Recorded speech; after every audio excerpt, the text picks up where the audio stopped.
भगवान राम सरकार रोज दिन सुत के उठे और सुत उठ के माता पिता गुरुदेव के पांव परे आजकल कहाँ पावे ये पांव परे पूरा बिगाड़ के हैगा। अब कौन मन बिगाड़े है जवान छोकरा मन पहने रहते ट्राउजर एकदम टाइट एक ठिनांगरी लिंगा बेतनी निकल तहां रेंगत रहते से जानू मानू तोला कष्टुटी हो गए का यार कह देख वो तो हेलमेट जगह नहीं हैगा कते जगह ले वो भरे ढंग के रेंगेल सखी बोला संकिल में चे घेल का सीना दे रख दी अब वो कदे काले निहर के पांव पर निहर दी देत गए फरार तो वो निहर के पानी परे ना या हमारी करना छूत है हमारी छुक वहां धुक धुकी टेका थे या माथा दहार निलेती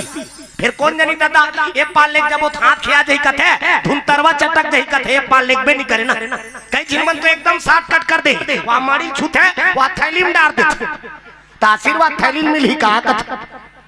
अब वो फटफटी वाला बोला तो जानपू ना ये पार के फटफटी वाला उतरे ना वो पार के फटफटी